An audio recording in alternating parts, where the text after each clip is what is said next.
जय हिंद साथियों, बीएस के कोचिंग क्लासेस में आप सभी का स्वागत है।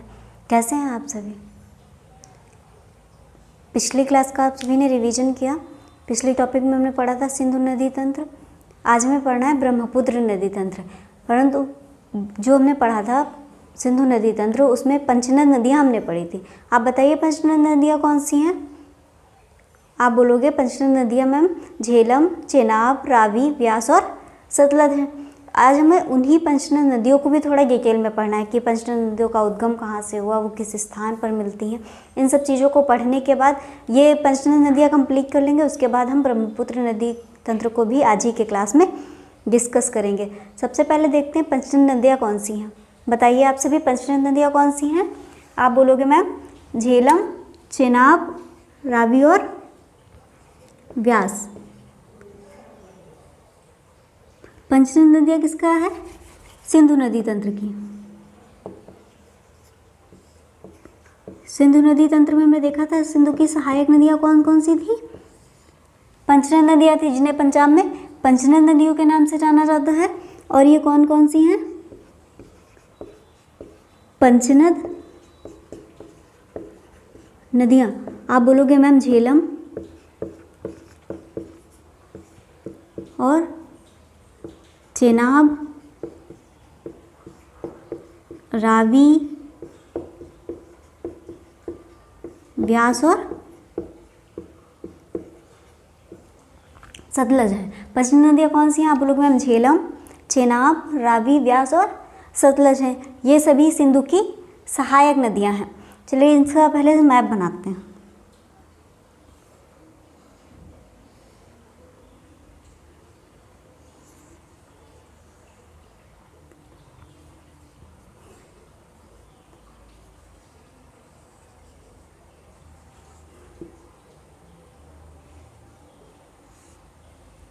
सिंधु नदी कहाँ से निकलती है? कल की क्लास में हमने पढ़ा था सिंधु नदी काराकोरम श्रेणी के किस ग्लेशियर से निकलती है? बताइए। और कहाँ से निकलती है? तिब्बत से निकलती है। यहाँ से निकलती है तिब्बत के चेमा युंगटुंग ग्लेशियर से। चेमा युंगटुंग ग्लेशियर से ये कहाँ है? तिब्बत में है। कल हमने इसको पढ़ा था कि यहाँ से निकलती है हमारी सिंधु नदी। सिंधु नदी काटती किस श्रेणी को है? बताइए। आप सभी ने कल की क्लास में पढ़ा था सिंधु नदी किस श्रेणी को काटती है? तो आप बोलोगे मैम सिंधु नदी लद्दाख रेंज को काटती है। सिंधु नदी लद्दाख और जास्कर के मध्य किस दिशा में बहती है? तो आप बोलोगे उत्तर पश्चिम दिशा में बहती है। काटती किस श्रेणी को है? तो ये लद्दाख रेंज को काटती है। किन दो रेंज के बीच में होकर के बहती है? तो लद्दाख और जास्कर श्रेणी के मध्य से होकर के गुजरती है। अब हम देखेंगे यहाँ पर कि इसकी जो सहायक नदियाँ हैं कौन कौन सी? झेलम, चेनाब, रावी, व्यास और सतलज। इनके बारे में हमें देखना है। देखिए कहाँ से निकलती हैं ये नदियाँ।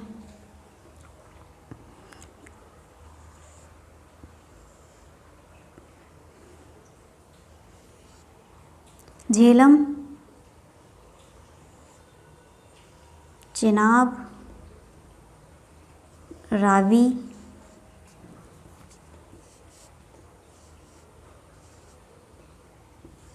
व्यास और सतलज।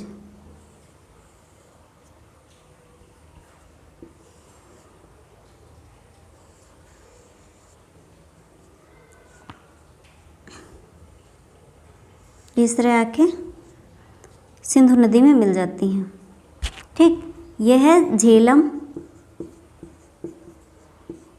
चेनाब,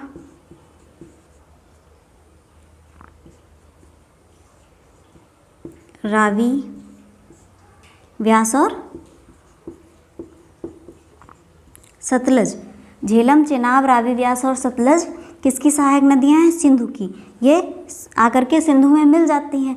ये है व्यास नदी। व्यास नदी छोटी सी नदी है, ठीक है, और ये केवल भारत में ही बहती है। ये नदियाँ भारत से बाहर आकर के सिंधु में मिल जाती हैं, लेकिन ये भारत में ही बह करके सतलज नदी में मिल जाती है। देखिए झेलम का उद्गम कहाँ से होता है? डालिए झेलम नदी। इन पंचनद नदियों के बारे में आपको बहुत अच्छे से पढ़ना है, क्योंकि सभी नदियों पर परियोजनाएं बनी हुई हैं और ये परियोजनाएं आपके परीक्षा की दृष्टि से बहुत ही महत्वपूर्ण है। इनको बहुत अच्छी तरीके से याद करना है आपको क्लास में। बताइए झेलम का उद्गम कहाँ से होता है? झेलम नदी का उद्गम कहाँ से होता है? तो श्रीनगर के,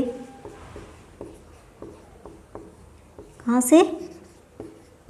श्रीनगर के बेरीनाग के निकट, बेरीनाग के निकट किस स्थान से होगा? शेषनाग झील से होता है। शेषनाग झील से होता है।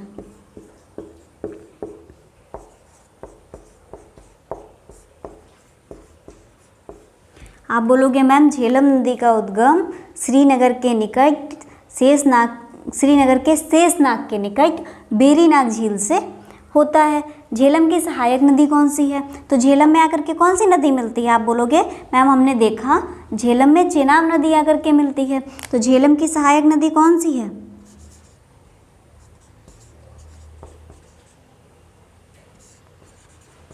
झेलम की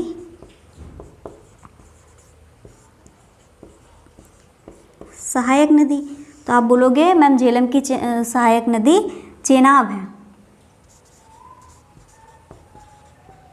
आपने मैप में देखा झेलम की सहायक नदी कौन सी है? चेनाब नदी है। किशनगंगा किसकी सहायक है? चेनाब की सहायक है। हमने देखा झेलम की सहायक कौन सी है? चेनाब है। और चेनाब की सहायक नदी कौन सी है? तो आप बोलोगे मैम चेनाब की सहायक नदी किशनगंगा है।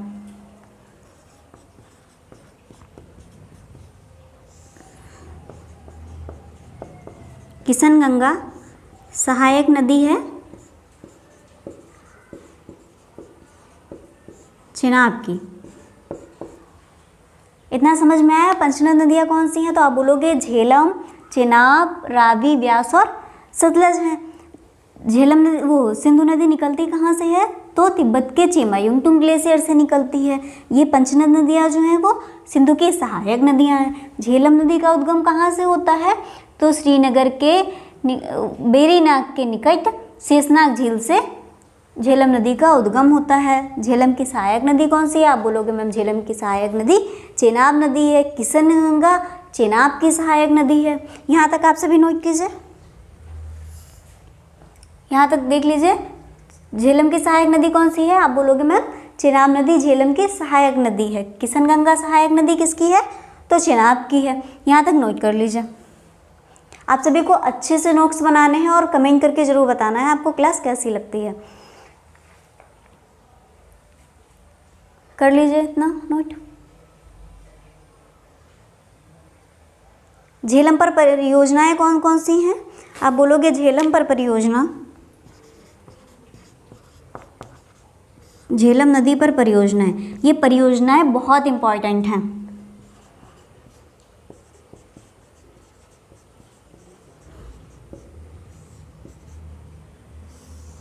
आप सभी बताइए झेलम नदी पर कौन कौन सी परियोजनाएं हैं? तो आप बोलोगे मैम तुलबुल व उरी परियोजना, तुलबुल व उरी परियोजना। क्वेश्चन पूछा जाता है कि झेलम नदी पर कौन सी परियोजना है? आप बोलोगे तुलबुल व उरी परियोजना। या फिर आता है तुलबुल परियोजना किस नदी पर स्थित है? तो आप बोलोगे तुलबुल परियोजना झेलम नदी पर है। कर लीजिए इतना। आप इसमें हमने झेलम नदी को पूरी तरीके से पढ़ लिया। झेलम नदी श्रीनगर के बेरीनाग के निकट शेषनाग झील से होता है इसका उद्गम। झेलम की सहायक नदी कौन सी है? चेनाब है। चेनाब की सहायक नदी कौन सी है? तो किशनगंगा है। और झेलम पर परियोजना कौन कौन सी है? तो आप बोलोगे मैम झेलम पर परियोजना तुलबुल व उरी परियोजना है। अब हम पढ़ेंगे चेनाब नदी को।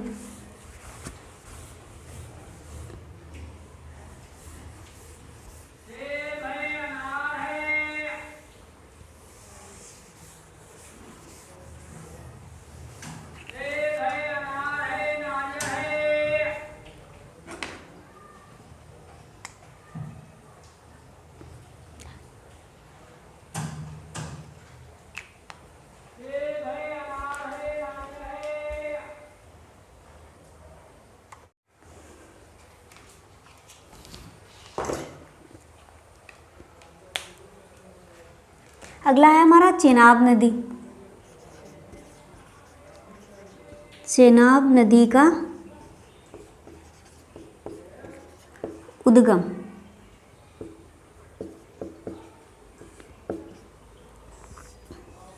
बताइए चेनाब नदी का उद्गम कहाँ से होता है? तो आप बोलोगे मैम चेनाब नदी का उद्गम बारालाचाला दर्रे के दोनों ओर से निकलने वाली, कहाँ से?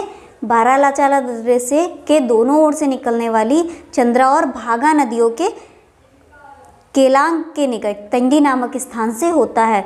इस बताइए चेनाब का उद्गम कहाँ से होता है? लिखिए बारालाचाला दर्रे, बारालाचाला दर्रे के दोनों ओर, कहाँ से?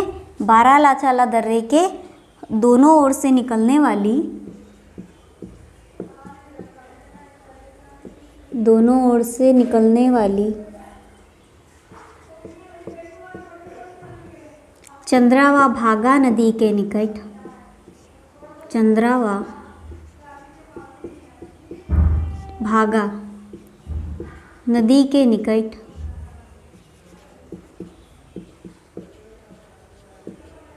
किन नदियों के निकट?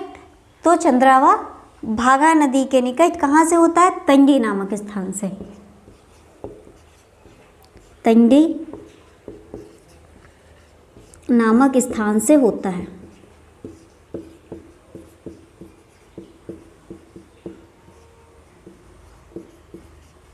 चेनाब नदी का उद्गम कहाँ से होता है? तो बारालाचाला दर्रे के दोनों ओर से निकलने वाली कौन सी? चंद्रा व भागा नदी के निकट तंगी नामक स्थान से होता है। चेनाब पर स्थित परियोजना बताइए।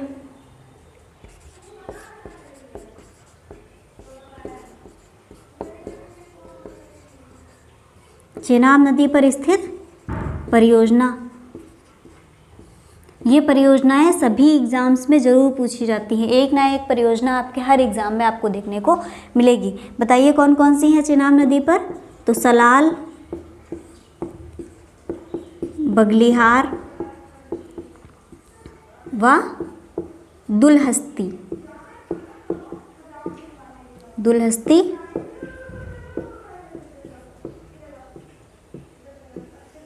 परियोजना। कौन कौन सी? सलाल, बगलिहार व दुलहस्ती परियोजनाएं। पूछा जाता है एग्जाम में सलाल परियोजना किस नदी पर स्थित है? तो आप बोलोगे मैम सलाल परियोजना चेनाब नदी पर स्थित है। इतना नोट कर लीजिए। फिर हम अगले पढ़ेंगे। अगली नदी कौन सी बताइए आप? तुमने पढ़ा झेलम, चेनाब, अब कौन सी है? तो आप बोलोगे मैम रावी नदी। रावी नदी का उद्गम कहाँ से होता है? तो हिमाचल प्रदेश के रोहतांग दर्रे के पश्चिम से होता है। कहाँ से होता है? हिमाचल प्रदेश के रोहतांग दर्रे के पश्चिम से होता है। इस पर परियोजनाएं कौन कौन सी हैं? तो चमेरा व थीन परियोजना है। रावी नदी चंबा घाटी से प्रवाहित होती है। कहाँ से प्रवाहित होती है? आप बोलोगे मैम रावी नदी चंबा घाटी से प्रवाहित होती है। डालिए रावी नदी, नदी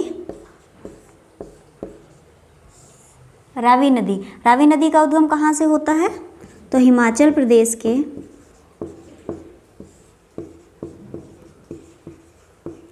अभी हमने आपको कौन सा दर्रा बताया? हिमाचल प्रदेश के किस दर्रे से होता है? तो हिमाचल प्रदेश के रोहतांग दर्रे के पश्चिम से होता है।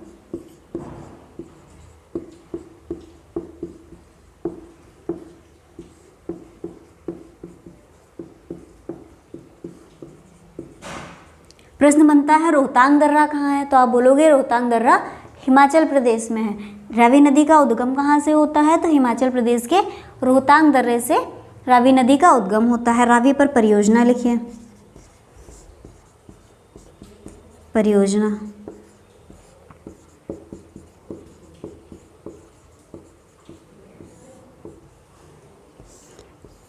तो अभी हमने आपको बताई रावी पर स्थित परियोजनाएं कौन कौन सी हैं। आप बोलोगे चमेरा परियोजना, चमेरा व थीन परियोजना। बताइए थीन परियोजना किस नदी पर है? आप बोलोगे थीन परियोजना रावी नदी पर है। चमेरा परियोजना किस नदी पर है? तो आप बोलोगे चमेरा परियोजना रावी नदी पर है। रावी नदी हिमाचल प्रदेश के रोहतांग दर्रे के पश्चिम से इसका उद्गम होता है। यहाँ पास डाल लीजिए रावी का उद्गम।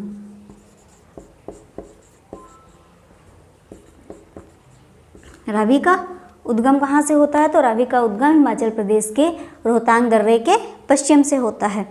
रावी नदी कहाँ से होकर बहती है? बताइए आप सभी, रावी नदी कहाँ से होकर बहती है? तो रावी नदी चंबा घाटी से प्रवाहित होती है।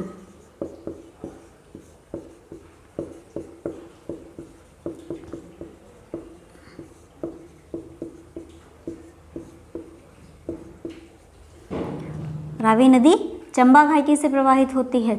और चेनाब नदी पर स्थित परियोजनाएं कौन सी हैं? आप बोलोगे सलाल, बगलिहार व दुलहस्ती परियोजना। नोट कर लीजिए इतना। इन सबको आपको बहुत अच्छे से याद करना है। सभी एग्जाम्स में परियोजनाएं जरूर पूछी जाती हैं, एक ना एक परियोजना, और इन्हीं पंचनद नदियों पर स्थित परियोजनाएं तो जरूर पूछी जाती हैं।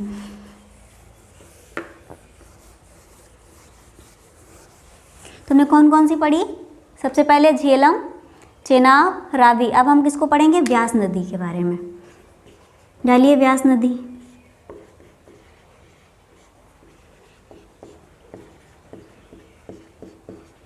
व्यास नदी का उद्गम। आप बताइए व्यास नदी का उद्गम कहाँ से होता है? आप बोलोगे हिमाचल प्रदेश के रोहतांग दर्रे के पास व्यास कुंज से होता है। कहाँ से होता है व्यास नदी का उद्गम? हिमाचल प्रदेश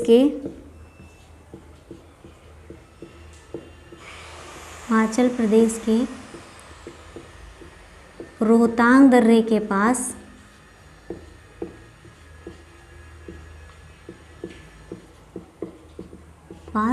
व्यास कुंज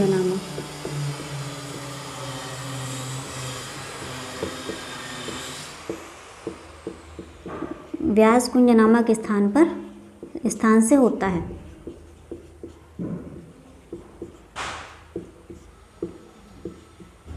व्यास नदी केवल भारत में बहती है। व्यास नदी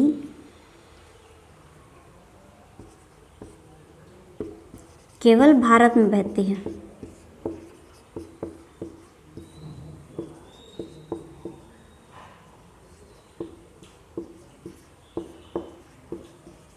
बताइए व्यास नदी का उद्गम कहाँ से होता है? तो आप बोलोगे व्यास नदी का उद्गम हिमाचल प्रदेश के रोहतांग दर्रे के पास व्यास कुंज से होता है। यह नदी केवल भारत में ही बहती है, भारत में ही इसका उद्गम होता है और भारत में यह सतलज नदी से मिल जाती है। व्यास पर स्थित परियोजनाएं लिखिए।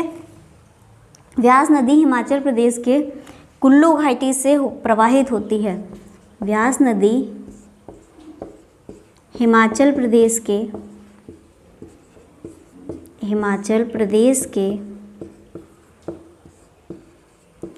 कुल्लू घाटी से प्रवाहित होती है।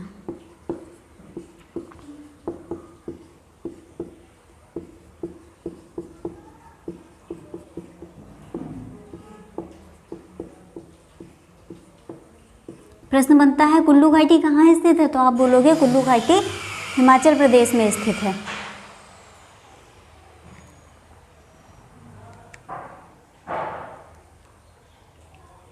देखिए सभी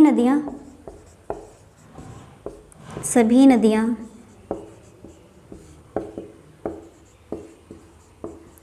चेनाब से मिलती हुई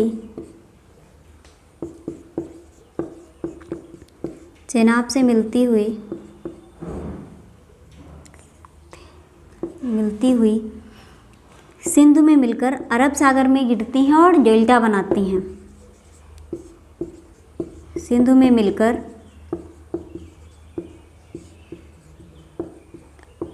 अरब सागर में गिरती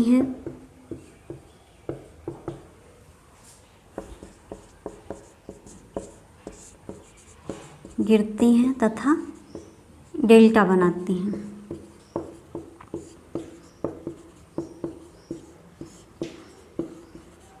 डेल्टा बनाने वाली नदियाँ पूछी जाती हैं और एस्चुरी बनाने वाली नदियाँ भी आपसे एग्ज़ाम में पूछी जाती हैं। व्यास नदी लिख लीजिए। व्यास नदी पर कौन सा बांध है, कौन सा बैराज है? तो आप बोलोगे हरिके बैराज है। व्यास नदी सतलज नदी से, व्यास नदी सतलज नदी से किस स्थान पर मिलती है? तो आप बोलोगे व्यास नदी सतलज नदी से पंजाब के हरिके नामक स्थान पर मिलती है। व्यास नदी सतलज नदी से पंजाब के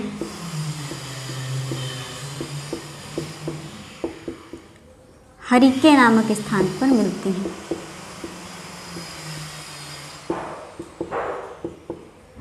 स्थान पर मिलती है।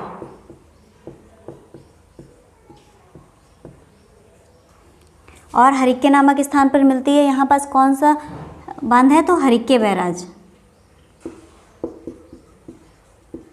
हरिके बैराज है। हरिके बैराज से कौन सी नदी निकलती है, कौन सी नहर निकलती है? आप बोलोगे मैम इंदिरा नहर। इंदिरा नहर भारत की सबसे लंबी नहर है।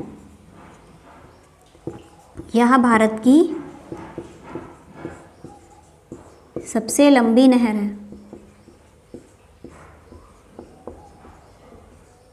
सबसे लंबी,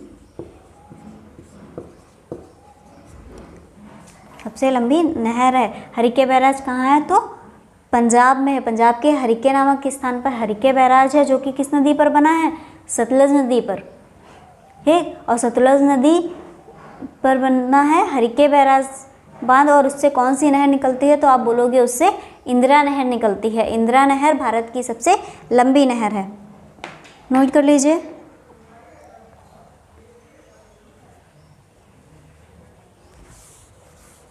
अगली हमारी है सतलज नदी।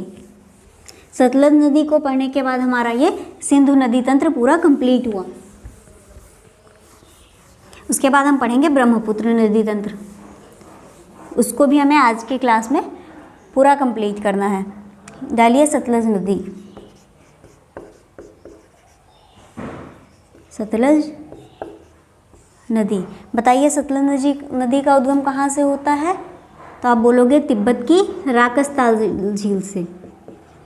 तिब्बत की किस झील से? तो आप बोलोगे मैम तिब्बत की राकसताल झील से निकलती है।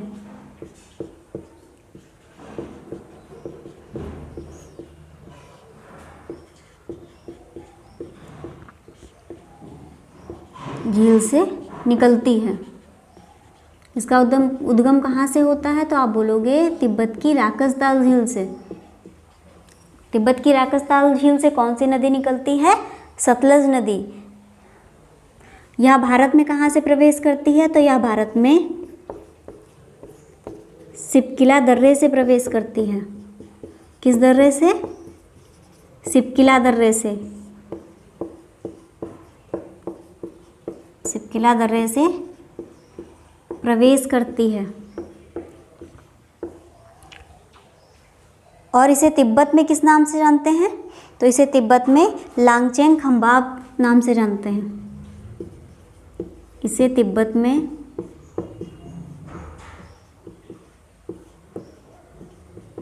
लांगचेन खंबाब नाम से जानते हैं।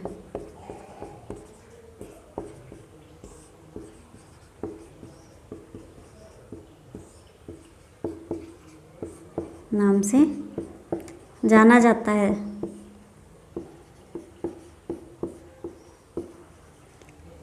सतलज नदी को तिब्बत में किस नाम से जाना जाता है? तो आप बोलोगे सतलज नदी को तिब्बत में लांगचेन खंबाब नाम से जानते हैं। यह भारत में किस दर्रे से प्रवेश करती है? तो आप बोलोगे यह भारत में सिपकिला दर्रे से प्रवेश करती है। इसकी कुल लंबाई कितनी है? इसकी कुल लंबाई है 1450 किलोमीटर। इस पर परियोजनाएं कौन सी है? इस पर स्थित परियोजनाएं बहुत इंपॉर्टेंट हैं। बताइए इस पर स्थित परियोजनाएं कौन सी हैं? तो भाखड़ा नागल बांध, भाखड़ा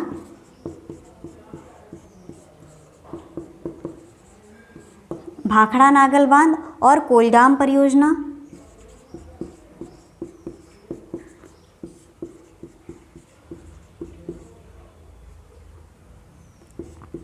भाखड़ा नागल बांध परियोजना और कोलडाम परियोजना और पाइनाकारी परियोजना और नाइथ पाइनाकारी परियोजना।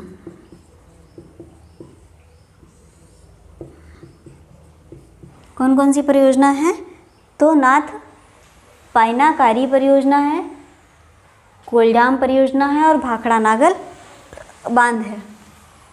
सतलज नदी तिब्बत की कहाँ से निकलती है? राकसताल झील से निकलती है। या भारत में कहाँ से प्रवेश करती है? तो आप बोलोगे मैम यह भारत में सिपकिला दर्रे से प्रवेश करती है। इसे तिब्बत में किस नाम से जानते हैं? तो इसे तिब्बत में लांगचिंग खंबाप नाम से जाना जाता है। इसकी कुल लंबाई कितनी है? तो आप बोलोगे इसकी कुल लंबाई 1450 किलोमीटर है। इस पर परियोजनाएं कौन कौन सी हैं? तो इस पर स्थित परियोजना भाखड़ा नागल बांध, कोलडाम और नाथ पाइनकारी परियोजना है। अब हमने पंचनद नदियों के बारे में पढ़ लिया, सतलज, रावी, व्यास, चेनाब और झेलम पर।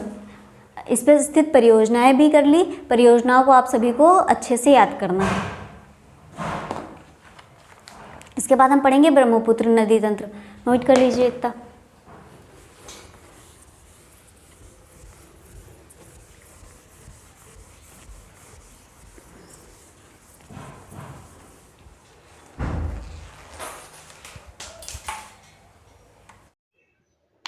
चलिए इसके आगे डालिए ब्रह्मपुत्र नदी।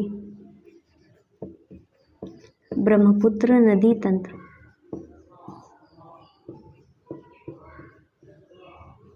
Brahmaputra river system. सबसे पहले क्या करेंगे? इसका डायग्राम बनाएंगे।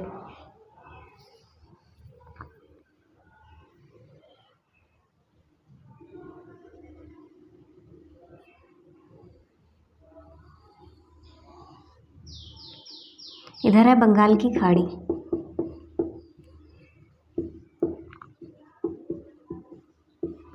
ये है ब्रह्मपुत्र नदी। ब्रह्मपुत्र नदी निकलती कहाँ से है? तो तिब्बत के चेमायुंगटुंग ग्लेशियर से। तिब्बत के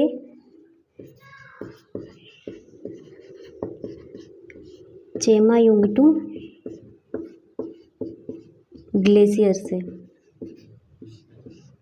सिंधु नदी कहाँ से निकलती थी? तो आप बोलोगे सिंधु नदी भी तिब्बत के चेमायुंगटुंग ग्लेशियर से ही निकलती थी। श्रेणी कौन सी थी? पर्वत श्रेणी। तो आप बोलोगे मैम काराकोरम पर्वत श्रेणी से सिंधु नदी निकलती थी। और ग्लेशियर कौन सा था? तो चेमायुंगटुंग ग्लेशियर। यहाँ पास है नामचा बरवा पर्वत श्रेणी,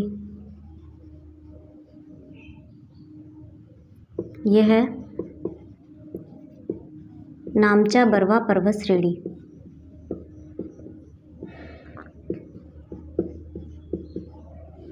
आप सभी को डायग्राम भी बहुत अच्छे से बनाना है। यहाँ है दिहांग नदी और लोहित नदी। यह है दिहांग नदी, यहाँ पास है लोहित नदी। इसी में आकर के मिलती है बूढ़ी दिहांग नदी। यहाँ पास मिलेगी बूढ़ी दिहांग नदी।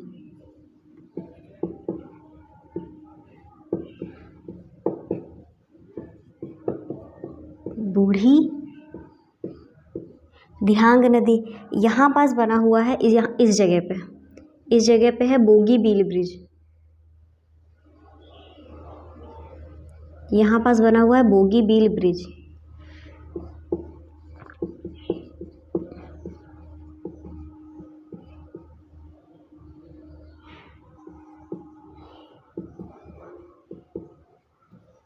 प्रश्न पूछा जा सकता है कि बोगीबील ब्रिज किस नदी पर बना है? तो आप बोलोगे बोगीबील ब्रिज ब्रह्मपुत्र नदी पर बना हुआ है। यहाँ पास है आपका माजुली द्वीप। यह है माजुली द्वीप।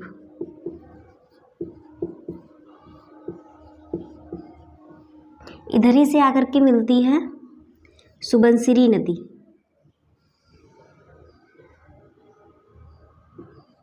यह है सुबनसिरी नदी। सुबनसिरी नदी ब्रह्मपुत्र नदी की सबसे लंबी सहायक नदी है। यहाँ मिलेगी मानस, इधर आएगी संकोश, यह संकोश नदी, और यहाँ पास मिलती है तिस्ता नदी। ये आपने बनाई। इसकी सहायक नदियाँ सबसे यहाँ है नामचा बरवा पर्वत श्रेणी, ये दिहांग नदी, लोहित नदी, इसी पे बना है। ब्रह्मपुत्र नदी पर ही बना है बोगीबील ब्रिज। इधर से आती है बूढ़ी दिहांग नदी, और ब्रह्मपुत्र नदी पर ही माजुली द्वीप स्थित है। सबसे ब्रह्मपुत्र की सबसे लंबी सहायक नदी कौन सी है? तो आप बोलोगे ब्रह्मपुत्र की सबसे लंबी सहायक नदी सुबनसिरी है। इधर से मिलती है गंगा नदी। यह आएगी गंगा नदी, और यहाँ आकर के ये बंगाल की खाड़ी में गिर जाती हैं दोनों नदियाँ।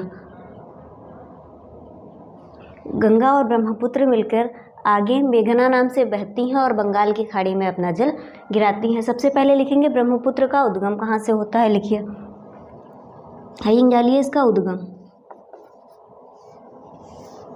बताइए कहाँ से होता है। तो आप ग्लेशियर कौन सा है? तो आप बोलोगे चेमायुंगटुंग ग्लेशियर से होता है। चेमायुंगटुंग ग्लेशियर है कहाँ? तो आप बोलोगे मैम चेमायुंगटुंग ग्लेशियर तिब्बत में है। लिखिए ग्लेशियर चेमायुंगटुंग ग्लेशियर। पर्वत श्रेणी कौन सी है? लिख लीजिए काराकोरम पर्वत श्रेणी।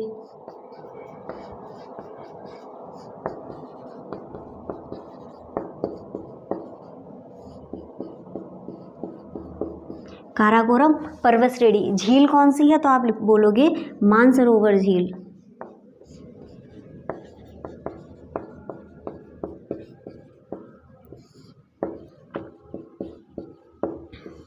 मानसरोवर झील। फिर से रिवीजन करिए, इसका उद्गम कहाँ से होता है ब्रह्मपुत्र नदी का? तो ग्लेशियर कौन सा है? चेमायुंगटुंग ग्लेशियर। चेमायुंगटुंग ग्लेशियर। पर्वत श्रेणी कौन सी है? काराकोरम पर्वत श्रेणी। झील कौन सी है? तो आप बोलोगे मैम मानसरोवर झील से इसका उद्गम होता है। तिब्बत में इसको किस नाम से जानते हैं? तिब्बत में ब्रह्मपुत्र को यारलुंग सांग्यो नाम से जानते हैं। नोट करके लिख लीजिए, तिब्बत में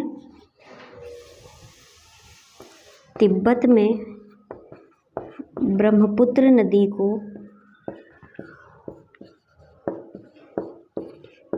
यारलुंग सांग्यो नाम से जानते हैं।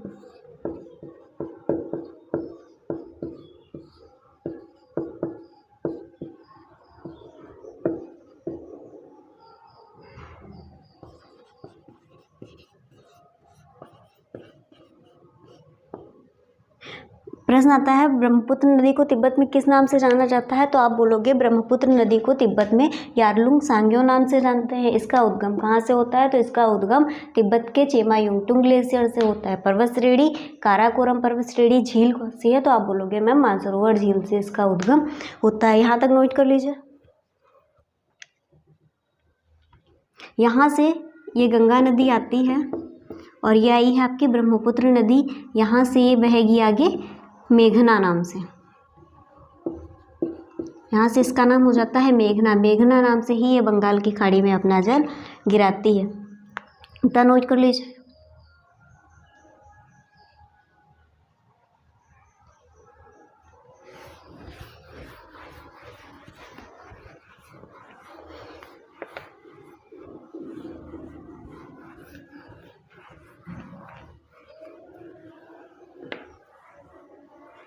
इसके आगे लिखिए, गंगा और ब्रह्मपुत्र नदी विश्व का सबसे बड़ा डेल्टा बनाती हैं। इसमें सुंदरी वन वृक्षों के कारण इसे सुंदरी वन का डेल्टा भी कहा जाता है। नोट डाल के लिखिए,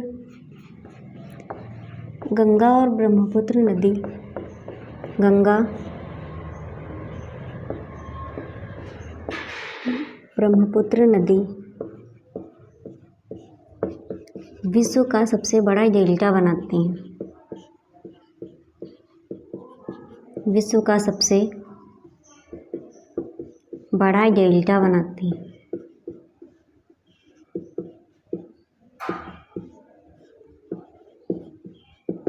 कौन सी नदियाँ विश्व का सबसे बड़ा डेल्टा बनाती हैं? तो आप बोलोगे गंगा और ब्रह्मपुत्र नदी विश्व का सबसे बड़ा डेल्टा बनाती है। सुंदरी नामक वृक्ष के कारण, सुंदरी नामक वृक्ष के कारण इसे सुंदरवन का डेल्टा भी कहा जाता है। इसे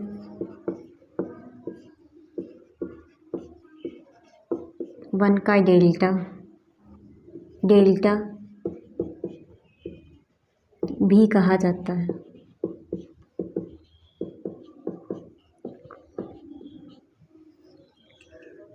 प्रश्न बनता है कि सुंदरवन का डेल्टा किन दो नदियों से मिलकर बनता है, तो आप बोलोगे गंगा और ब्रह्मपुत्र नदी विश्व का सबसे बड़ा डेल्टा बनाते हैं। यहाँ पर कौन से वृक्ष पाए जाते हैं, तो सुंदरी नामक वृक्ष पाए जाते हैं। सुंदरी नामक वृक्ष होने के कारण ही इसे सुंदरवन का डेल्टा कहा जाता है।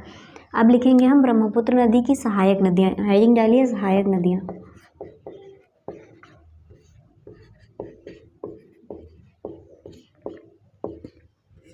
हेडिंग डाल लीजिए सहायक नदियाँ। सबसे पहली सहायक नदी आपने कौन सी देखी थी, सबसे लंबी सहायक नदी कौन सी थी, तो आप बोलोगे मैम सबसे लंबी सहायक नदी सुबनसिरी थी। लिखिए पहले सुबनसिरी। दूसरी कौन सी थी, धनसिरी। फिर मानस, संकोश व तीस्ता। सुबनसिरी नदी को वो ब्रह्मपुत्र नदी की सबसे लंबी सहायक नदी कहते हैं। ये क्या है, सबसे लंबी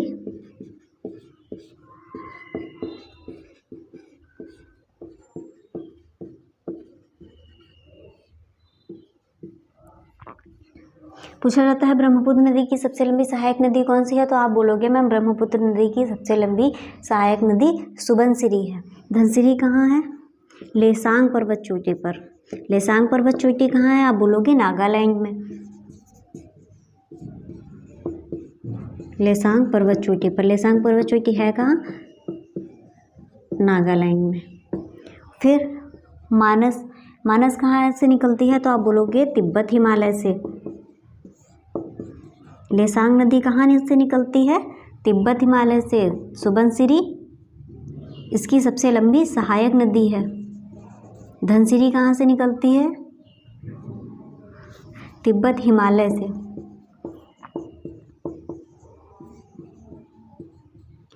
संकोश नदी कहाँ से निकलती है, तो आप बोलोगे उत्तरी भूटान से। उत्तरी भूटान से। और तीस्ता नदी कहाँ से निकलती है, तो तीस्ता नदी सिक्किम के चोलामू झील से निकलती है। प्रश्न बनता है चोलामू झील कहाँ स्थित है, तो आप बोलोगे चोलामू झील सिक्किम में स्थित है।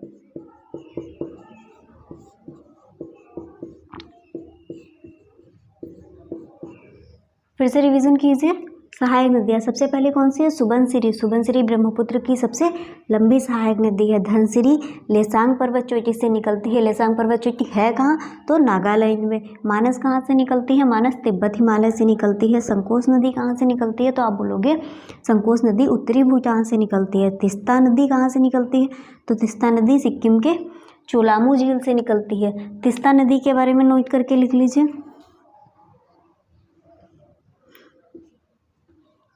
यहाँ नोट डाल करके लिख लीजिए।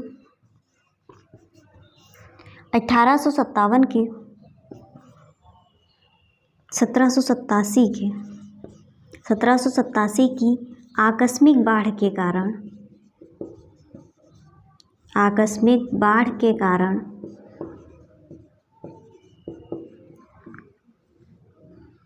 तीस्ता नदी 1787 की आकस्मिक बाढ़ के कारण इसने अपना मार्ग परिवर्तित कर लिया।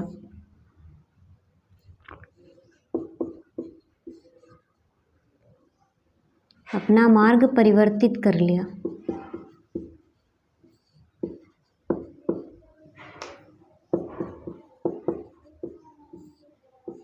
परिवर्तित कर लिया। 1787 से पहले यह गंगा की सहायक नदी थी। पहले यह गंगा की सहायक नदी थी।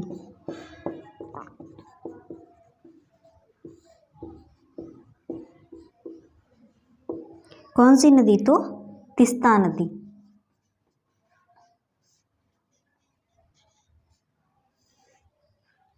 तीस्ता नदी 1787 से पहले गंगा की सहायक नदी थी। 1787 में आकस्मिक बाढ़ के कारण इसने अपना मार्ग परिवर्तित कर लिया और यह ब्रह्मपुत्र की सहायक नदी हो गई। यहाँ तक नोट कर लीजिए।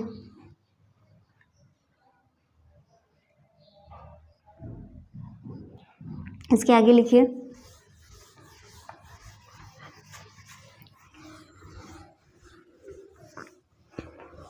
बांग्लादेश में ब्रह्मपुत्र को किस नाम से जानते हैं? और बांग्लादेश में गंगा को किस नाम से जानते हैं? लिखिए बांग्लादेश में ब्रह्मपुत्र का नाम।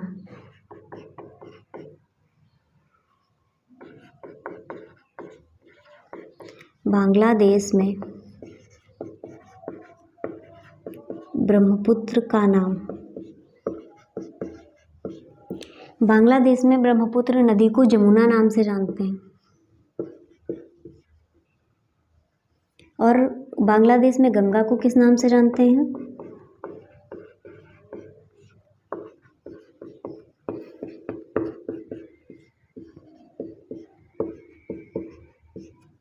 तो बांग्लादेश में गंगा को पद्मा नाम से जानते हैं। बांग्लादेश में ब्रह्मपुत्र को जमुना नाम से जानते हैं और गंगा को पद्मा नाम से जानते हैं। ये दोनों नदियाँ बांग्लादेश में ही मिलती हैं, यहाँ ये दोनों मिलेंगी। यहीं से आगे ये मेघना नाम से, किस नाम से आप बोलोगे? मेघना नाम से बंगाल की खाड़ी में अपना जल गिराती हैं।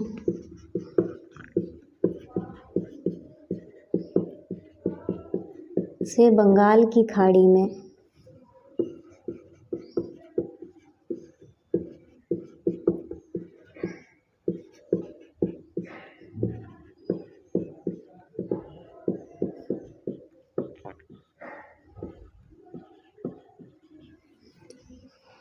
आपको यमुना और जमुना में कंफ्यूज नहीं होना है। यमुना गंगा की सबसे लंबी सहायक नदी है और जमुना ब्रह्मपुत्र को बांग्लादेश में जमुना नाम से जानते हैं। बांग्लादेश में ही पद्मा और जमुना मिलके आगे ये मेघना नाम से प्रवाहित होती हैं और बंगाल की खाड़ी में अपना जल गिराती हैं।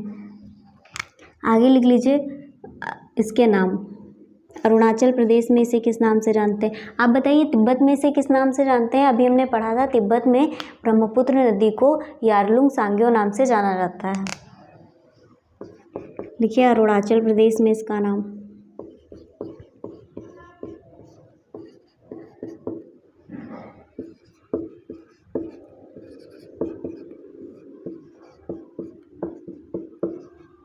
अरुणाचल प्रदेश में ब्रह्मपुत्र को किस नाम से जानते हैं?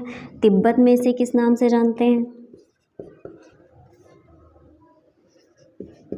तिब्बत में ब्रह्मपुत्र का नाम क्या है? तो आप बोलोगे यारलुंग सांग्यो नाम से इसको जानते हैं तिब्बत में। असम में इसे किस नाम से जानते हैं? और भूटान में इसे किस नाम से जानते हैं?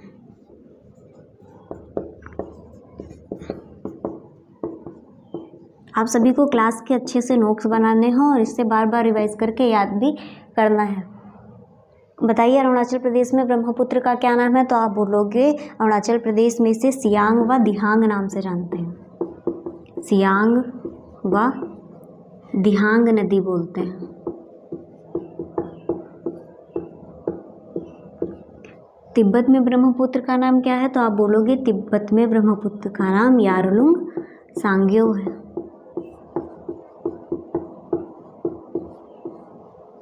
असम में इसे किस नाम से जानते हैं? तो असम में इसे ब्रह्मपुत्र नाम से ही जानते हैं। और भूटान में इसे किस नाम से जाना जाता है? अरे बांग्लादेश में इसे किस नाम से जाना जाता है? बांग्लादेश में इसे जमुना नाम से जानते हैं। आपको याद करना अच्छे से। अरुणाचल प्रदेश में ब्रह्मपुत्र नदी का क्या नाम है? तो आप बोलोगे सियांग व दिहांग नदी। तिब्बत में इसका क्या नाम है? यारलुंग सांग्यो। असम में इसे किस नाम से जानते हैं? तो असम में इसे ब्रह्मपुत्र नाम से जानते हैं। और बांग्लादेश में इसका क्या नाम है? तो बांग्लादेश में इसका नाम जमुना है। गंगा का बांग्लादेश में क्या नाम है? तो आप बोलोगे गंगा का नाम बांग्लादेश में पद्मा है। इतना नोट कर लीजिए। फिर लिखेंगे इसकी सहायक नदियाँ।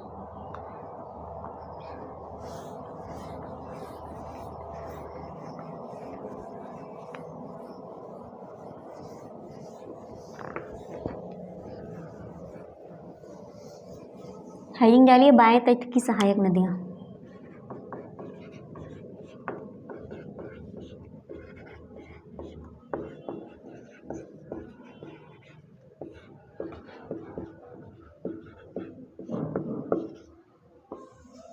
हेडिंग डाल लीजिए बाएं तट की सहायक नदियाँ। बताइए बाएं तट की सहायक नदियाँ कौन सी हैं? आप बोलोगे दिबांग, दूसरी कौन सी थी? लोहित। जो इधर से नदियाँ मिल रही थी ब्रह्मपुत्र में, वो उसकी बाएं तट की सहायक नदियाँ थी। जो इधर से ऊपर से आ रही थी, जैसे सुबनसिरी है, मानस है, संकोश, ये इसकी दाएं तट की सहायक नदियाँ थी।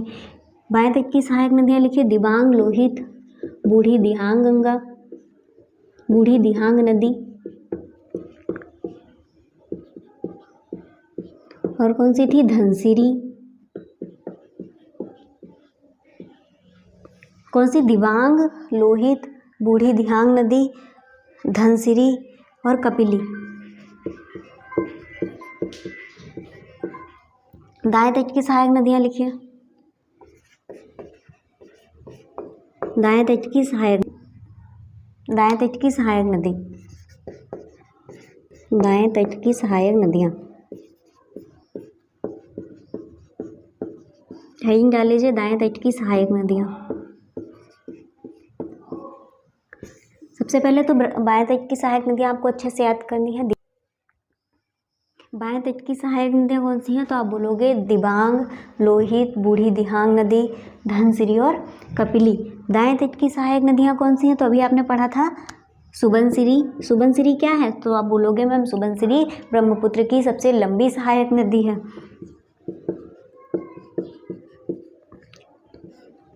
सुबनसिरी थी। मानस, संकोश, तिस्ता नदी कहाँ से निकलती है? बताइए आप सभी।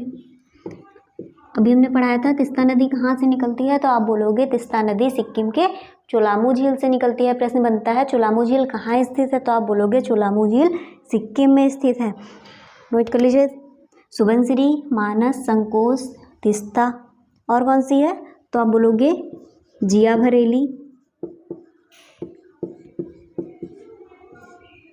भरेली और पुचीमारी।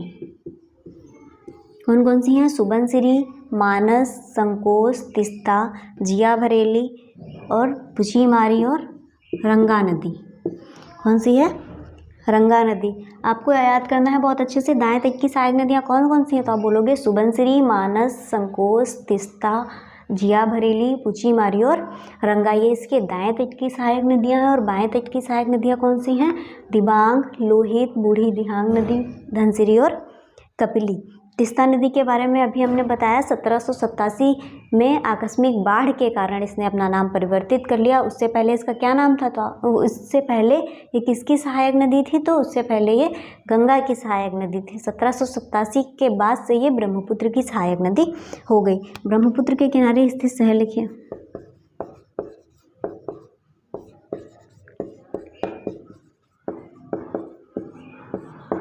किनारे स्थित शहर, तो आप बोलोगे ब्रह्मपुत्र के किनारे स्थित शहर गुवाहाटी है।